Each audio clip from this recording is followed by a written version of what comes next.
Welcome to the Zach on Leadership Podcast. I'm your host, Zach Hughes. Today's episode is entitled Leadership Lessons from Sportsball Analogies and Insider Language.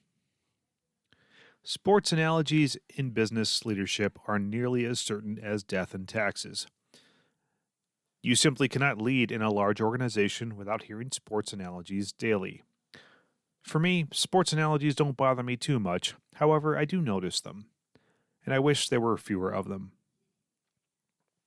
If you've ever been told to skate to where the puck is going to be, it's time for a full court press, throw a Hail Mary, or discuss the bench strength of your team, then this podcast episode is for you.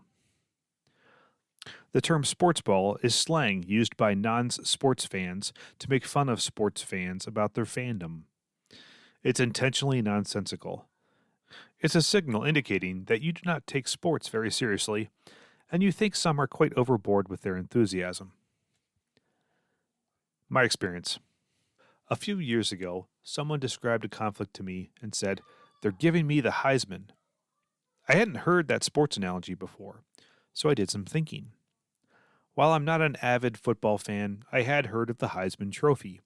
I knew it was a prestigious award given to college football players. My first impression was that giving someone the Heisman meant giving someone some sort of award or accolade, but the context made no sense, so I was lost. The person noticed the dumb look on my face and elaborated. He made a pose, like the trophy design, sticking his hand up in a blocking motion. Then I realized it was meant to communicate a block, not an accolade. That made much more sense. I'm fairly literate in American sports, but that one went over my head.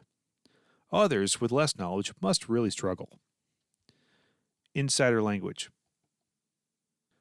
While I'm not a huge sports fan, I am a big-time Star Trek fan, especially The Next Generation. Picard is my captain. The next time someone says they're giving me the Heisman, I like to respond with, "Have you tried Darmok and Jalad at Tanagra?" If you get the reference, it's an appropriate suggestion and equally obscure. Outside of sports and Star Trek, I can think of two other recent uses of insider language. My company is embracing the popular continuous improvement framework Lean. Lean has a lot of insider language in it. I heard several early adopters excitedly exclaim in meetings, "We should A3 that problem." Those that knew Lean understood. Those that didn't were left out. Within our IT organization, we were working on transitioning from project to a product operating model. Product teams learning in our dojos are often required to figure out their OKRs. OKR stands for Objectives and Key Results. I saw a tweet that made me smile. I've got a link to it in the show notes, but I'll read it to you right now. It's from James Fairbairn. What are your OKRs for? Versus, what are we trying to accomplish? How specifically will we know when we have accomplished that? Same question, different energy. Make time and space for the conversation. End of the tweet. The leadership responsibility. What should leaders do about this? I can accept the inevitability of insider language.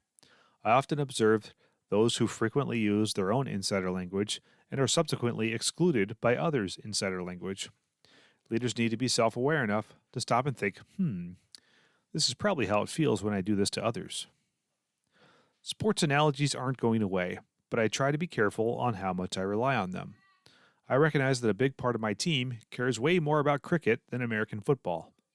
I couldn't come up with a cricket analogy for business leadership if my life depended upon it. The best approach is to be mindful of our insider language. The goal of leadership is clear communication. Does my analogy help or hurt that goal? Communication habits are very ingrained. I don't expect this to change overnight, but please be mindful. At a minimum, make sure you confirm understanding with everyone in the meeting. If you get a sense that some aren't following along, pause to explain your analogy or your terminology. If you don't, then I hope you won't mind if I start saying Darmok and Jalad at Tanagra, Temba, his arms wide, and Shaka when the walls fell, to describe various leadership scenarios. That's all for this week's episode of the Zach on Leadership Podcast. Thanks for listening.